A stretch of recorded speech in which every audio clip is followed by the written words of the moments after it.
Welcome back to AHA Conversations, your slightly rebellious podcast for all things HR, people data, and the occasional existential crisis over predictive attrition models. AHA Conversations is proudly brought to you by Agile HR Analytics, helping HR teams turn people data into real insights without needing a PhD, big budget, or a 12-month implementation. From dashboards to the decision-ready tools, Agile HR Analytics gives you the power to see what's really happening in your workforce and what to do next. Today, we are taking aim at one of the biggest buzzwords in analytics, insights. What does it really mean, and why do so many AI tools claim to give you tons of it? Also on the menu, what it means to be HR's new data custodian in an AI-fueled world, and what the new privacy reforms here in Australia are signalling for the future. Let's start with a classic. Our platform delivers real-time, AI-powered insights at scale. Sounds familiar? It does sound familiar. I think it's the modern version of synergy. Sounds cool, means absolutely nothing, unless you define what it is. Yeah, so let's define it. Merriam-Webster says insights is the act of seeing into or understanding a situation. That means context, judgment, experience. Things AI alone can't do. Exactly. I think, look, AI equals prediction doesn't necessarily mean insight. So for me, AI can forecast likely behaviors, who might leave, who might underperform, but why it happens, that's still our job. Guess what? Humans, we're still needed, So once we saw a model flag high turnover risk, the whole team was really fixed on fixed-term contracts. The AI was technically right, but completely unhelpful without context. Yes, that's exactly where our jobs come into the place, right? We can't have or rely only on the information which is coming from AI agents, because we need someone, a human factor, who can interpret this data and kind of make sense of all of it. Yeah, right? Exactly. And I think that's what I say, look, AI is, it's phenomenal. It's awesome at seeing patterns in data. But as you say, to get to the insight, that's where the context, the judgment, the experience, and this for me, where your HR business partners, your CHROs, they're going to be more important than ever around bringing in that context. So this is what the data's saying, this is what the pattern's saying in the data, but then you're the one interfacing with the business. You've got a finger on the pulse on how people are really feeling, what's going on, and that's how we start to kind of really shape and get to the insights. So again, it's AI plus the human context, judgment, experience. Yes. And if you ever seen insights at the click of a button, remember, insights doesn't come with a button. Absolutely. And I think, let's talk about vendor bingo, right? I mean, words like actionable insights or strategic intelligence, but what they're really giving you is a score and a tooltip, at the end of the day. So absolutely, I think you want a bit of healthy level of skepticism. I think, look, AI, but it's as I say, it's nothing without that context, judgment, and experience. So how do you then create insights then? Yeah, so in my opinion, you need to take data, business context, and critical thinking. So all these components together will bring you actual insight. So insights is what happens when someone sees a dashboard and says, wait, why is engagement low in the team? And goes deeper and understand the reasons. Exactly. It's the story behind the chart, and that's what changes behavior. For me, there's a couple of concepts. I quite like the one I'll steal from Deloitte around purple people. So they say purple people are the analytical translators. So they basically bridge the gap between the technical and the business. And I think for me, they're the ones that are able to translate. And also, I think the importance around emotional intelligence as well, because at the end of the day, you can have the best tools, data, capability in the world, but unless the people are going to act off the back of that insight, it's kind of all for nothing. So hence, if those end users are going to be fearful, skeptical, resistant, they're not likely to really believe or take action off the back of that. So again, exactly as you said, it's the data, it's the business context, it's the critical thinking, preempting, well, what could be some of those, challenges or skepticisms? How can we help disarm them to come around to our way of thinking to say this is the right course of action that we need to take, So again, that's for me, that human judgment, stakeholder management, change management, all of these things kind of come into that. So again, I think purple people, those analytical translators, bridging the technical, non-technical and business, but also it's that emotional intelligence to then be able to convince those end users to embrace this is what we need to go and do.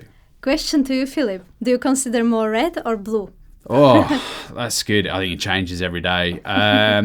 Look, I see myself as, well, actually, I'd say early in my career, I was definitely on the technical, data geek, data scientist, loved my statistics. But I think as I evolved, I then turned into more of a business and actually understanding the business, stakeholder and the language and, trying to translate into their terms. Because I think my early technical person, you could tell when you're starting to get too much into a rant and going too much into the weeds, you see their eyes roll in the back of their head and you think, okay, they're getting a bit bored now. And they just think, look, I want 3 things, sum it in me in 3 bullet points, and you've just done a whole thesis, and it's like, I just want 3 bullet points to summarize all of this work. So I think that was always a bit of a challenge. But it's important. I think you need to be able to do both, but I'd say right now I'm probably more leaning on the business.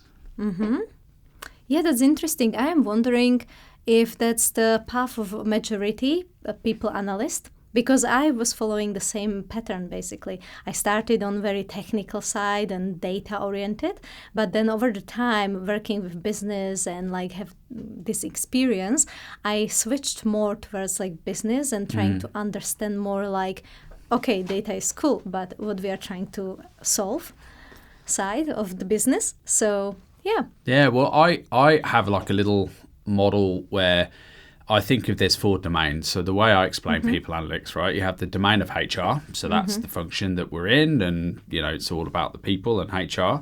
You then have the domain of IT, and often the interface between HR and IT, that's where your HCM, HRS is, Then you have maths, the domain between that and IT. That's often where your kind of technical analysts are. Then you have your science, and the interface between there and maths is your behavioral economics, and I'd say your science and HR is your org design, IO psychologists and things. But the idea is it's all of these things. So if you started over here, it's, I think for me, how do you get that broader breadth or leverage the skills in your team to amplify and build that kind of collective IQ, as I call it, right? But at the end of the day, it's quite a very diverse team, we all probably talk our different languages and backgrounds. So for me, kind of leading those teams and functions, it was a real hodgepodge, but a real diversity. And I think for me, that's such a strength, right? Having all those different diverse perspectives and views, and whatever your background, whether you were in HR, you've come from IT, or you've come from marketing or other areas, I think that can be such an advantage, that breadth and things. But again, it's all about how we're applying it to the domain of HR at the end of the day. So but I think we both agree that AI doesn't give us insights on its own, right? But what it is actually giving us, data, right? A lot of it, and helping find the patterns in those data and things as well. And that's what it does incredibly well at pace and speed. So you have an army of PhDs crunching through all the data and things. I mean, it's just really speeds that up. But as you say, I think, that's the conversation, is that alone isn't giving you the insight. And that's why I think for me, there's a lot of fear and nervousness around, is AI going to replace and automate? But actually, I think, that critical thinking, the context and stuff, those innately human qualities are going to be more important than ever. Yeah, that won't be never replaced. Yeah. Well, not yet anyway. But that brings us to HR new job descriptions, right? We would need data custodian. Absolutely. I think we're now, and this is where there's a lot of focus around, the role of being the custodians of people data. And I think, look, with AI baked into, every HR platform, there's a massive arm race to everyone's trying to, build their own agents now and things, recruitment scoring, engagement trend prediction, behavioral nudges, HR sitting on some of the most, interesting but sensitive data in the organization. And I just think, the potential to be able to tap in that, is I think businesses are really starting to realize that. But with all of that comes great responsibility. So I think, as you said, I think the custodian shift that we need to see is that, it's not just about using people data. We own it. We're accountable. And so that means we've got to start setting the rules, what's ethical, what's private, what's off limits. We don't want to venture into the realm of creepy HR, over monitoring. There's a lot of focus there around, that. So in an AI-driven world, HR isn't just about people anymore. It's about protecting the digital fingerprints that they leave behind. Yes, I couldn't agree more. Especially like these days, I have the impression that everyone just wants to be like as fast as possible with implementing new AI agents, new solutions, and so on, without actually considering the impact and what it actually will bring to the organizations, right? I don't think like many organizations think about like, okay, we need to have some strategy. We need to have some things already in place before we actually launch these things. So, what's your experience with that? So I think, look, AI needs data. And I think one of the, we know everyone, it's an exciting plan, and like every other day there's a new app or product, right, launching. And so I think there's a lot of excitement and hype, but I'm always of the view that, look, I'm glass half full optimism. I think there's amazing opportunities here, but you still need to have that healthy level of skepticism. So where I get a bit worried is this blind trust in the outputs, and you're not applying that critical thinking. But also AI needs data. So at the end of the day, and lots of it, but where do we draw the line? So just because we can predict someone's burnout risk, should we? That's a very good question. Sometimes I think the risk is that we do the analysis or we get the data or AI actually helps us. But then we get all this information, but we don't act on it. Exactly. So there is no action. In these scenarios, you are actually asking, should we focus on that if there is no follow-up action? I have many examples from my past when we did a lot of like engagement surveys and big promises to the employees. And everything was from the beginning, everyone was motivated, we had everything in place, very nice survey, very, very nice tools we were using for it. But the problem was that after we collected all this data and information, there was no follow-up actions on that. And when employees, once they see that there is no action, why they would bother? Why they would bother to share anything with you if there is like nothing coming out from it? Yeah, absolutely. And I've seen the same. And I'd even say like the ultimate sign of disengagement is, well, I've completed the employee engagement survey like for the past 3 years, but nobody's listened, no one's taken action, haven't seen any difference, so why bother? Exactly. There's no point in even filling it in because nothing's going to happen again. So, yeah, and I always look for the question around, did you and your team or manager take action off the back of that? And if they did, then you're more likely to see improvement. But yeah, and that comes back to the point I was saying around, like, just because we can predict burnout risk, should we? And again, exactly to your point, that if you're not going to follow up and take any action, then that's a big thing. But also, I mean, if you're not set up to do anything about it as well. So, and you can then open all sorts of liability that you went and measured this, and actually, yes, we predicted somebody to burn out, and then it actually happened. And I mean, that's even worse, that you could have done something about it, you didn't, and guess what? This was the consequences. And then, so that's always a bit of the danger, is kind of like, as well, it's like, are we ready for the insights that we uncover? And more importantly, are we going to truly do something about that? And are we set up to, so I think this is where privacy meets prediction. I think these are some of the things and scenarios that we need to think about. And also, I think we're seeing new tension. Employees want more personalized experiences, but also stronger controls over how their data is being used as well. So it's a bit of a paradox. And I don't know about you, Lucia, but I always think a big challenge here is like the erosion of trust, because at the end of the day, a lot of HR data, it's up to date, up to you.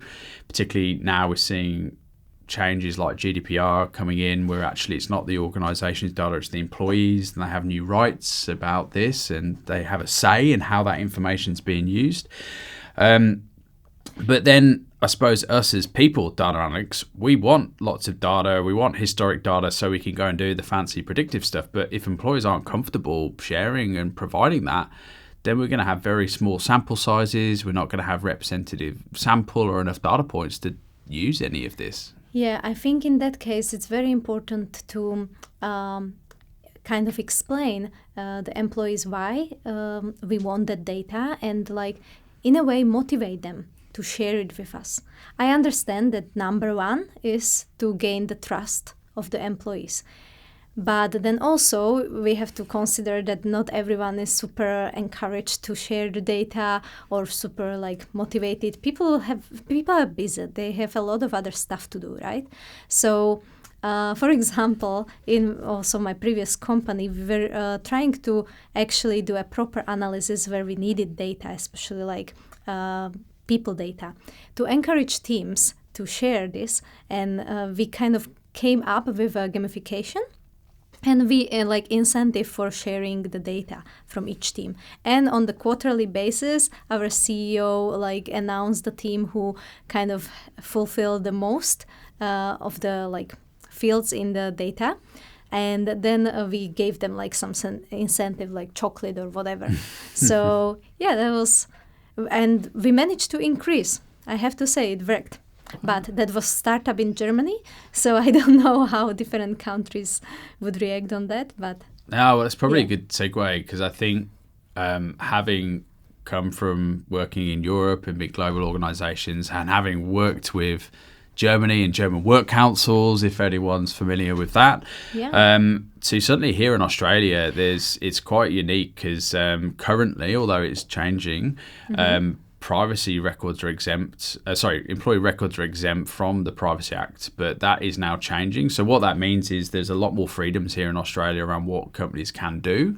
But as I say, I think there's a new Privacy Act reforms that were approved just before Christmas, which is basically raising the bar. And for those who aren't aware, it's essentially GDPR-esque type legislation coming in. It's not quite as a high watermark, but it's certainly raising the bar and getting closer, and especially around like transparency and consent. But that's going to have a huge implications around how we're processing data, the rights, the transparencies. Think around all these rights to be forgotten, right to purge data and things. And so I just think some of the implications there are, well, how would we do that? And it's certainly going to get inundated with all of these requests.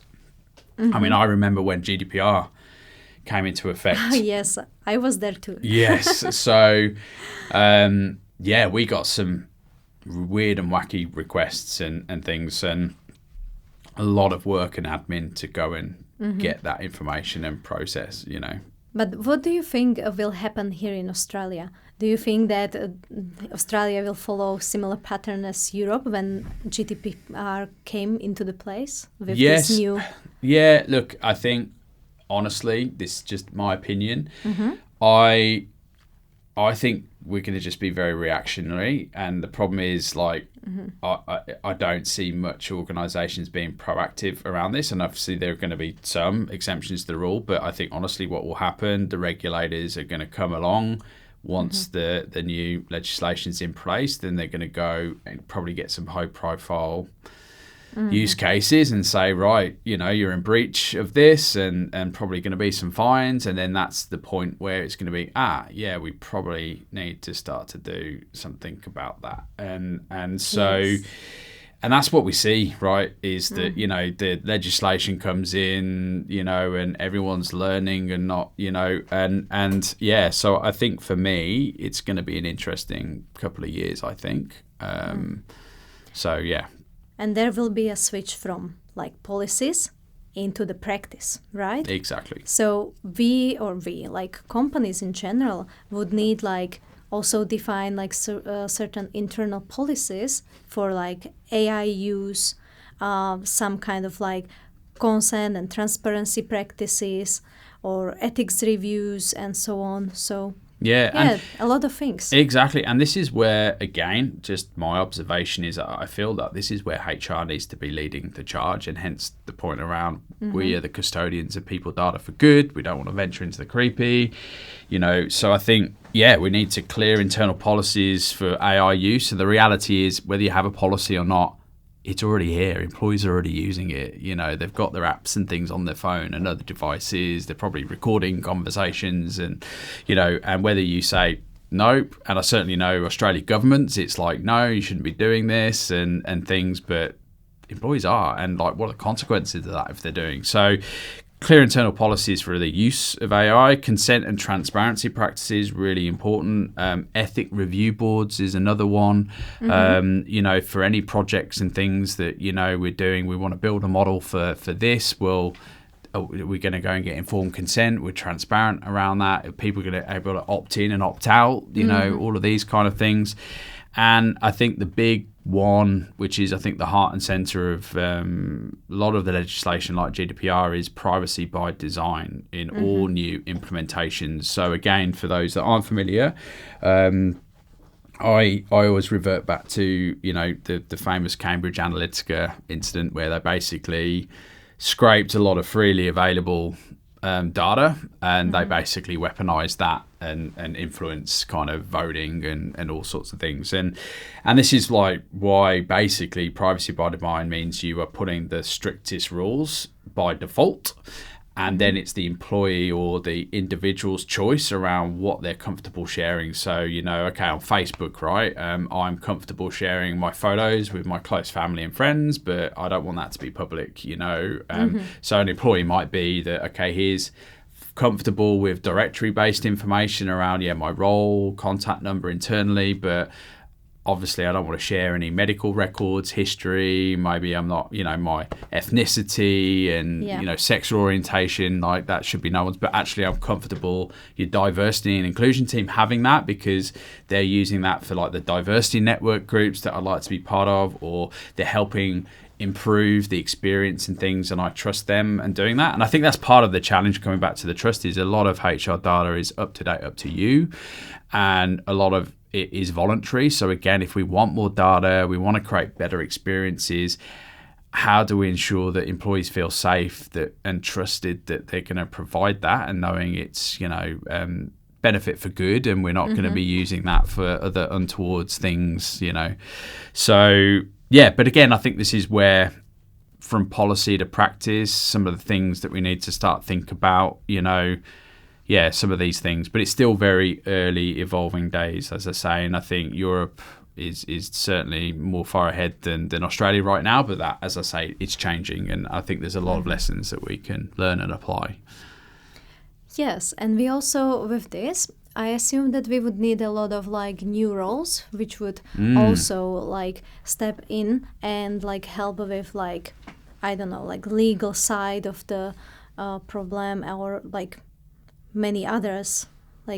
Yeah, I agree. And look, I had to set up brand new capability around privacy and things. So this is where I think for me, future of work roles that probably don't exist today, or certainly are not common in the domain of HR, would be a chief privacy officer. So one of my roles was I was the divisional data steward, which meant I sat on the global data management council. So my role there was ensuring that the CHRO didn't go to jail, and there weren't significant data breaches and things. And if HR information was being used, they'd have to come and ask permission, and we would say, well, look, is this appropriate? Is this, and look, it was amazing what I uncovered, and maybe we can, share as part of the, the analytics horror stories or whatever later. But I handed out, a few data breaches in my time as a result of that.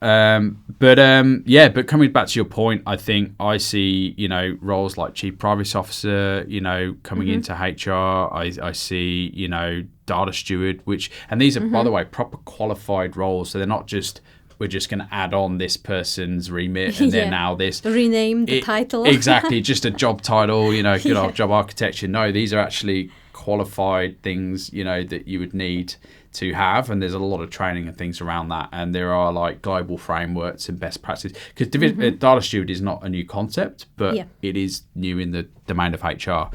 And I remember Greg Newman, call out to Greg, he actually kind of, one of his challenges was, but isn't that what functions like compliance and risk already do? And absolutely there are, but as it's being applied to people, I think it is a very different. So I see a lot of these kind of skills coming into the domain, particularly as we take more ownership around that. So and I kind of liken it a bit to, we'll have a global policy or enterprise policy on data management, right? And you'll have standards, and typically the standards will ensure that you're compliant with, local, regional, global regulatory things based on your geography.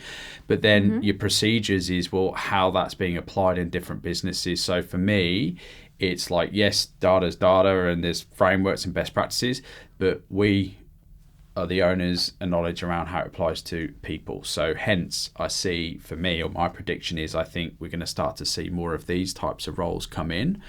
And as you say, you're going to have a bit of the legal understanding around the regulatory landscape. You're going to have to need the data aspects, but also the processes and things, and then the people. So, there's a real lack of unicorns that have all of these things. So again, I think it's a very new emerging area. But again, I think one that HR and people functions need to really lean into, and a big opportunity. So let's kind of get in early. I think we're late to the game with people analytics. We can't be late to the game with AI and things, I think. So come on, HR. That's a question. Opportunities or overall overload, right? Because is this a leadership opportunity for HR? Or are we setting HR up to the privacy scapegoat, right? When the things go wrong. Yeah, it's a good challenge. But what I would say then is that, look, if this is a new emerging area, it's new capabilities, I think this is where it's time to go to your CEOs and things to say, right, fine, if I'm going to own that and be accountable, I need to be set up for success by, we don't have those capabilities currently. So we're going to need to create new roles. We're going to create, maybe, we don't have that capability right now in Australia. So we're probably going to have to go and steal a load of talent from GDPR, or we start building that, or, so I think, to equip HR leaders, we obviously need the training, the tools, the governance structures to handle this shift, but not just expecting them to wing it and just go, yeah, sure, I'll take that on. But they're not actually equipped to be able to manage that. And I think, again, it comes back to, capability uplift and things. And it's not just adding on a job title and just go, there you go. You've got to ensure that you've got all the support and things to be set up for success. So. Yeah, that actually brings me to the analytics confessions. Philip, what is your analytics confession for this week? Oh, so many. And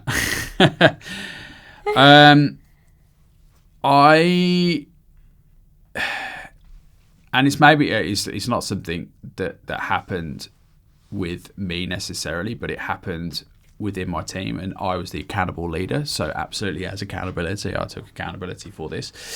But it was an innocent mistake where basically one of the team was pressured into sending a report from a client, and basically wanted to send something externally, and there was a lot of pressure. A lot of CPM was saying, "Oh, look, please send this to this person," and and they did, but the problem was that they didn't encrypt it, and it was because it was going externally that flagged, and essentially, technically, that's a breach because it didn't follow the policy and things, but. This kind of, for me, the learning and things that I applied is I put in a control and saying, look, my team is not going to send anything directly externally to the business. If you want to do that, we will generate, if there's the right approval, it's appropriate, we will give that information to you. And then the onus is on you that you are then the custodian from their point onwards. So, and I think this happens a lot where, particularly at senior levels, it's like, okay, yes, just do this. And there's a lot of time pressure and do it now. And I think that's where sometimes just having that sniff test is that there's good intentions and things. And often I think for me, junior people trying to do the right thing, but then the problem was, this was a data breach. We didn't follow process in terms of encrypting it. It did go to the right person. It's just at the end of the day, they didn't encrypt it and password protect it. So, but I think for me, the learning there was this was a risk. And I think the key control that I put in place there was, look, we shouldn't be sending anything externally unless it goes through the right approvals and process. And I think to put a control to say, look, if the business wants to send something, they should be doing that. And we're saying, well, look, this is where the policy and the standards apply and you're following that. We've gone and done the right thing. Here you go. Now what you do with that, the onus is on you. And so that was the big kind of, I think, learning. But yeah, that's just it. Analytics confessions. And look, these things happen, fat finger errors. You can send it to the wrong person. These things happen. But as I say, this is where for me, it's like, where are some of the weaknesses, how this happens, emails, right? The other control was like, we have automated emails and you can have like John Smith, and it automatically completes. Yes. That's another really key RON that gets people. It's like, you think John Smith and then you realize, I was thinking I was saying it to a John Smith internally and actually it's an external. Oh, yes. Again, so so these are where, like I say, there's just things like this happen. But again, it is kind of really pause, sniff test. What's the type of information? If in doubt and things. So I think training and awareness, but it's like I say, when you put in those high pressure situations, senior people, do it. And that's where I think mistakes and things can happen. So that was analytics confession. How about you? I think same as you. I had many, but to choose one, I think one which was quite interesting. I was building this very beautiful dashboard for recruitment team, or in some companies called like talent acquisition, and I was trying to bring some more like overview about like roles and like which resources bring the best or key talent, right? And I built everything, and everything was like very shiny and showing all the roles. And then only after I presented to the whole team and like gave them the whole like solution product to use, then I found out that the way how they are naming certain job titles, it's actually the same job. It's just like slight tweak in Word. And then I had like, I don't know, like 15 different titles, which was actually the same position. But I presented it, oh, we are so diverse. We are like hiring like this and this and this for this department. And then I found out like, oh, no, Yeah. wrong. And then I had to build it from scratch again because I made this fundamental mistake. And again, learning from that is that know your audience, know their way of working, and basically do a proper research, right? Homework first before you start actually building Absolutely. things. I remember I once built an engagement dashboard with 9 filters, and I was like, oh, brilliant, there's so many things. And then I just completely forgot to tell anyone what they actually did. And so, you know, it was like, oh, it's like, yeah, brilliant, they've got 9 things. And then I just, threw it over the wall with no explanation or context, and just thinking, oh, like, yeah, you got so many different, and they were like, I have no idea what this means and does, and easily done. But send us, like, again, love to hear other people's confessions, and, you know, we'll share the best or worst ones in future episodes. But I always get a bit nervous about this analytics confessions, and should probably come better prepared and winging it. But anyway, as I say, I've got all the scars. So, should we wrap up? Yes. So, what's the aha moment of the week for you, Philip? So, I think mine was seeing the phrase, compliance is the floor, not the ceiling.